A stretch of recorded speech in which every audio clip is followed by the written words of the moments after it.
The golden hour light bathed the tree-lined suburban street in a warm, peaceful glow. Mark, a software engineer, finally pulled into his driveway after a grueling 10-hour day. All he could think about was kicking off his shoes, sinking into his favorite armchair, and letting the day's stress melt away. He barely had his key in the lock when a voice, sharp and laced with presumptuous authority, cut through the quiet evening. "Excuse me, just what do you think you're doing?" Mark turned to see his neighbor from 3 doors down, a woman the community had privately dubbed HOA Karen, striding across her perfectly manicured lawn toward him. Brenda, as she was formerly known, was the self-appointed guardian of the neighborhood's covenant codes, a woman who carried a tape measure in her purse and viewed any deviation from the beige and boxwood aesthetic as a personal affront. Mark sighed. "I'm going inside, Brenda. It's been a long day." Instead of retreating, she marched right up to his porch. "This isn't funny. I've never seen you before. We've had some issues with packages going missing." Her eyes narrowed with suspicion as she blatantly reached past him and jiggled his front door handle, testing its lock. The sheer audacity of the act left him momentarily speechless. "This is my house," he stated, his voice tight with a mixture of exhaustion and rising anger. "That's what they all say," she sniffed, undeterred by the fact that the key was visibly in his hand. Convinced she was thwarting a crime, she pulled out her phone. "I'm calling the police. Don't you move." Mark simply shook his head, unlocked his door, and walked inside, leaving her standing on his porch. He watched from his window as she spoke animatedly into her phone, gesticulating toward his home, painting a picture of a brazen criminal she had heroically cornered. What Brenda did not know, what she could never conceive in her narrow worldview, was that Mark's 28-year-old son, David, was not just a local resident. He was the newly elected county sheriff. And as fate would have it, David, off duty and in his personal car, was just turning onto his father's street to drop off some tools he'd borrowed. He saw the commotion on his father's porch first. Then he saw the first patrol car. Then another, lights flashing silently as they rolled to a stop. His professional demeanor snapped into place. He parked and approached just as 2 young officers were ascending the porch steps, listening to Brenda's frantic account of the suspicious man who had forced his way inside. Before the officers could even knock, David stepped forward, flashing his badge. "Evening, officers," he said, his voice calm but carrying an undeniable weight of authority. "Is there a problem at my father's house?" Brenda's face, once flushed with self-righteous vigor, drained of all color. The officers, recognizing their boss immediately, straightened up. "Sheriff, we, had a report of a possible break-in," one stammered. At that moment, Mark opened the door, holding his driver's license and a utility bill. He handed them to his son, not the officers. "I believe this belongs to me," he said quietly. The scene unfolded with brutal efficiency. Sheriff David Turner took his father's documents, glanced at them, and then turned a gaze toward Brenda that could freeze fire.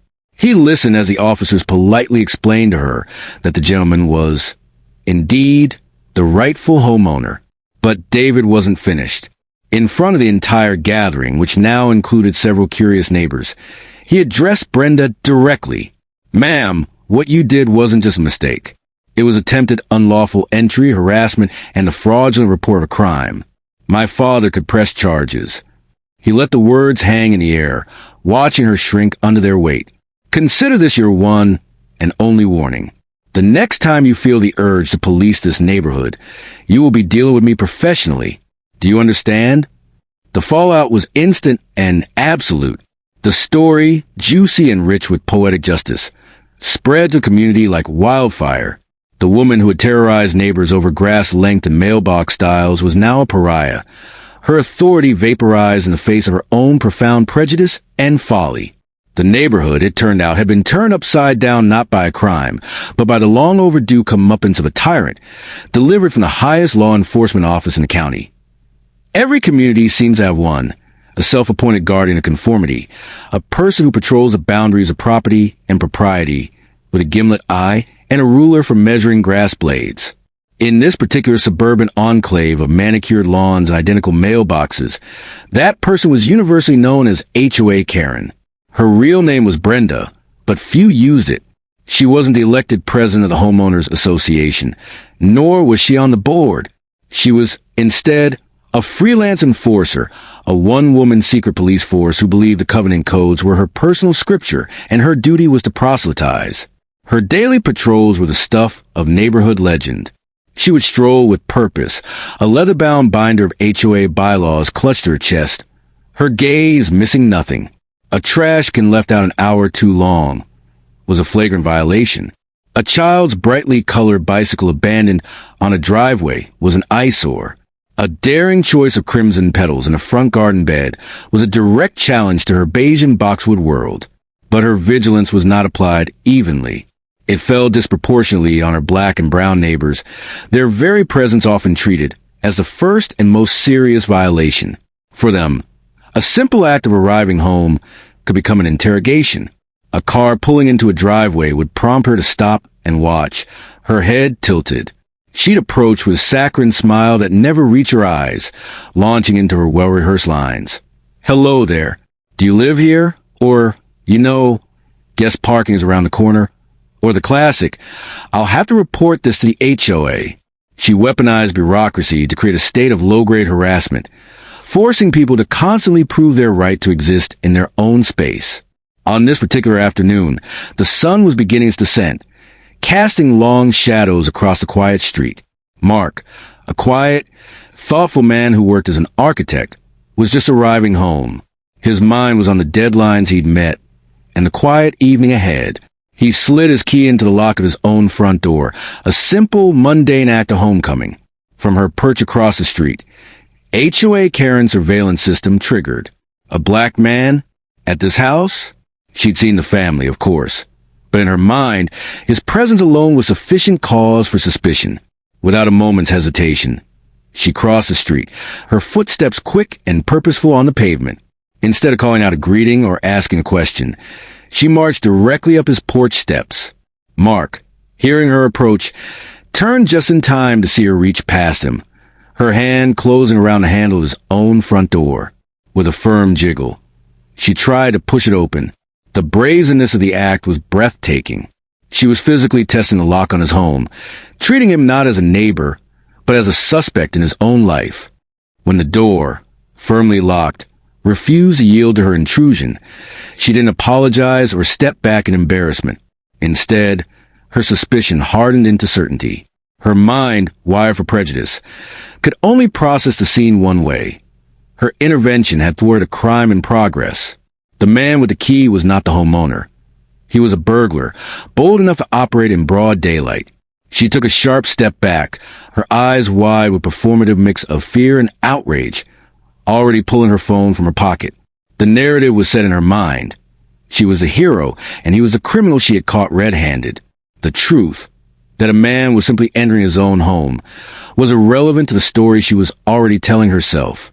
Instead of apologizing for her breathtaking violation of privacy, or feeling a shred of embarrassment for having tried to force her way into a stranger's home, HOA Karen's expression hardened into a mask of self-righteous triumph.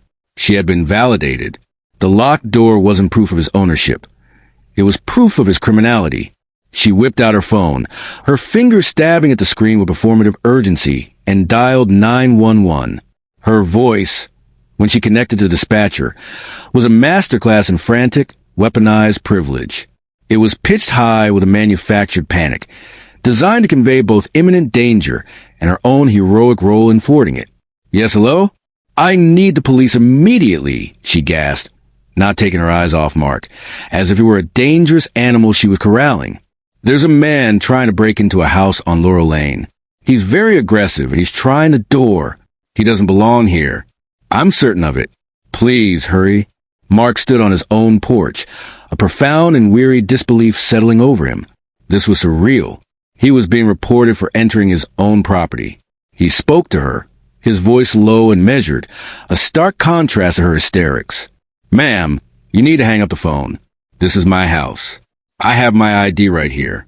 I've lived here for years. You need to step off my property and let go of my door." But Karen wasn't hearing it. She cupped her hand over the phone, shushing him as if he were a petulant child interrupting an important meeting. "They're sending a car," she hissed at him, her eyes gleaming with a perverse excitement. In her mind, she wasn't a busybody committing trespassing. She was a neighborhood watch captain, a civic hero who had caught someone in the act. When the dispatcher confirmed a unit was on its way, she ended the call and folded her arms across her chest, adopting a pose of steadfast vigilance. She planted her feet firmly on his welcome mat, ready to stand guard until the authorities arrived to confirm her brilliant detective work. The wait was brief but intensely awkward, filled with a thick silence broken only by the distant sound of a lawnmower. Mark leaned against his doorframe, arms crossed, a portrait of resigned frustration. Karen stood her ground, her posture rigid, every inch the proud sentinel. What Karen, in her absolute certainty, could never have anticipated was the beautiful irony of the dispatch system that day. The 911 call was logged, the address was noted, and the information crackled over the radio to the patrol cars in the sector. And in the sheriff's office, monitoring the day's events, was Sheriff David Turner. David had just finished reviewing a patrol log when the call came in. Disturbance. Possible break-in. Laurel Lane. His brow furrowed. That was his father's street. The address that followed made his blood run cold, then hot. It was his father's house. The description of the suspicious individual, a black man trying to enter his own home, sent a familiar, painful anger coursing through him. He knew the story. He'd spent his career responding to versions of it. But this time it was personal. He didn't wait for a patrol unit. He was off duty, but he was never truly off duty. Grabbing his keys and his badge, he strode out of his office, his jaw set. He arrived in his personal vehicle just as a single patrol car, lights silent, pulled up to the curb. He saw the scene instantly. His father on the porch, his posture weary, and a woman he recognized all too well, the neighborhood's notorious busybody, standing defiantly on his steps as if she owned them. As the young patrol officer got out of the car, Sheriff Turner was right behind him. Karen's face lit up, seeing the uniform. Her moment had arrived. She pointed a dramatic finger at Mark. "Officer, this is the man I called about. He was trying to get into this house." The officer looked from her to the man on the porch, then to the imposing figure approaching him. Sheriff David Turner stepped forward, his voice calm, but carrying an authority that froze the entire scene. "Is there a problem here at my father's house?" he asked, his eyes fixed not on his father, but on the woman who had dared to accuse him. The color drained from Karen's face, her triumphant pose collapsing as the architecture of her entire reality began to crumble. The silent flash of blue and red lights announced the arrival of law enforcement, painting the manicured lawns and beige siding in strokes of urgent color. A single patrol car rolled to a stop, but the figure that emerged was not the fresh-faced deputy Karen had expected. This man moved with quiet, undeniable authority, his posture straight, his gaze taking the scene with a chilling efficiency. It was the county sheriff himself, David Turner, his badge catching the evening light. He walked up the driveway, his footsteps measured and deliberate on the pavement. His eyes first found his father, Mark, standing with a weary resilience by his own front door. A silent communication passed between them, a look of understanding, of shared frustration, and of familial solidarity. Then, his gaze shifted to the woman on the porch. Sensing the highest possible authority, Karen's performance kicked into overdrive. She thrust an accusatory finger toward Mark, her voice shrill with feigned panic. "Officer, thank goodness you're here. It's him. Arrest him before he runs inside and locks the door." The sheriff didn't flinch. He didn't reach for his cuffs or his radio. Instead, he remained perfectly still, a rock in the face of her hysterical stream. He let the silence after her demand hang heavily in the air for a moment before he asked, his voice deceptively calm and level. "And who exactly do you want me to arrest?" The question seemed to baffle her. Wasn't it obvious? She pointed again, more violently this time, at the man she had cornered on his own property. "That man! He's trying to break in. I saw him. He was jiggling the handle. He doesn't belong here."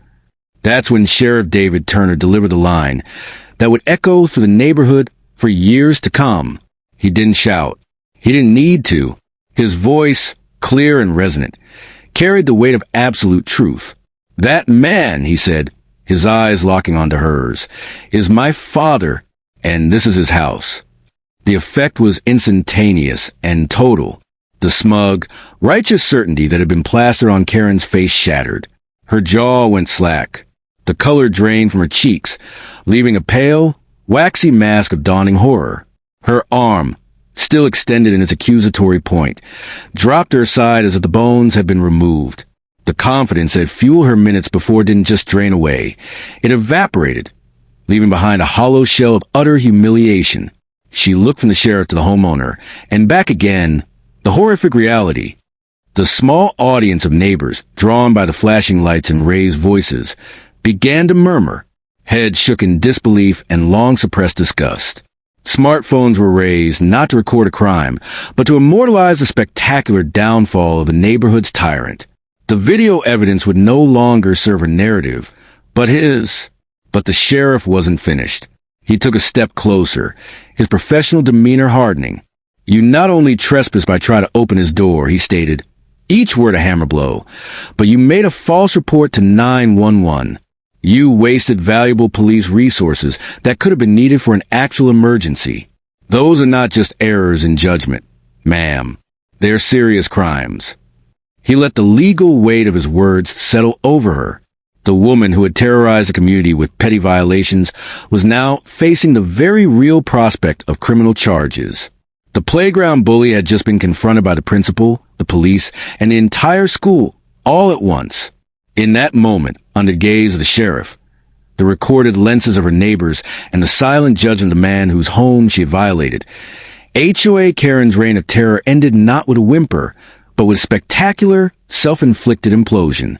The fallout was immediate and seismic, a reckoning that rippled to the quiet streets with the force of a long-overdue earthquake. Sheriff David Turner did not let the moment pass as a mere personal victory. He treated it as a case, because that is precisely what it was. He filed an extensive official report against Brenda, a document that coldly and professionally detailed charges of criminal trespass, harassment, and the filing of false police report. The law, so often wielded as a cudgel by the privileged against the marginalized, was now being applied with exacting precision against one of its own abusers. The HOA board, mortified that their unofficial deputy had brought such notoriety and potential legal liability to the community, moved with swift, self-preserving action. They issued a formal public statement, explicitly denouncing her actions and clarifying that she held no official capacity, nor any authority to act on behalf of the Homeowners Association. It was a disavowal that stripped her of the last shred of perceived power she clung to. Emboldened by the sheriff's decisive action and the board's repudiation, the neighbors emerged from their hushed frustrations. A petition began to circulate, not just demanding she step down from the unofficial role she carved for herself, but calling for her complete removal from any community committee. The signatures gathered quickly, a silent majority finally finding its voice. For years, they had endured her nitpicking and negativity. Now, they had undeniable public proof of her toxic and bigoted behavior. Her social capital evaporated overnight. Where she once commanded fearful compliance, she now met with averted eyes and closed doors. For Mark, the black homeowner, the incident was a painful cocktail of emotions. The frustration was a deep, familiar ache. The exhausting reality that for simply existing in his own space, he was required to perform ownership, to produce documentation of his right to be, to remain calm in the face of outrageous violation. Yet, intertwined with that frustration was a profound sense of validation. His son's presence had ensured that the machinery of justice, which so often grinds slowly for people who look like him, moved with swift and decisive fairness. He was not just believed, he was vindicated publicly and officially. Karen, on the other hand, learned the hardest of lessons. Her nosiness, her unexamined entitlement, and her deep-seated bias had backfired catastrophically. She had believed herself the hero of her own story, a vigilant protector of her community. Instead, she became its most notorious pariah, a living cautionary tale. The very system she had tried to weaponize had turned on her, exposing her prejudice and her utter lack of respect for the most basic boundaries of decency and law. Sheriff Turner ensured the lesson extended beyond his front porch. At the next community meeting, he stood before his neighbors, not just as a son, but as the county's top law enforcement officer. He used the incident as a critical teaching moment, his voice calm but firm. What happened on Laurel Lane was unacceptable, and it's a reminder we all need to hear, he began. First, never touch someone else's property. A person's home is their sanctuary. Second, never assume someone doesn't belong based on their appearance, the color of their skin, or your own uninformed suspicions. It is not your place to judge. He paused, letting the words sink in. And finally, never misuse 911. It is a lifeline for true emergencies, not a tool for settling personal grudges or acting on biased assumptions. Its abuse puts everyone at risk. The room was silent. The message was clear. The rules of civility and law apply to everyone, especially those who thought they were above them. The neighborhood had been turned upside down, but in the process, it was finally set right. This story isn't just about one woman making a bad decision. It's about what happens when entitlement meets ignorance. A man was nearly treated like a criminal outside his own home, all because someone couldn't imagine he belonged there. The fact that his son was the sheriff made the ending satisfying. But think about how differently this could have gone if he wasn't there to protect his father. So here's the question for you. Should HOA Karen face jail time for filing a false report, or do you think public embarrassment was punishment enough? Let me know in the comments. And if you enjoy real stories that reveal the truth behind everyday conflicts, make sure to hit that like button, share this video, and subscribe for more. Because sometimes the biggest lessons come from the smallest neighborhoods.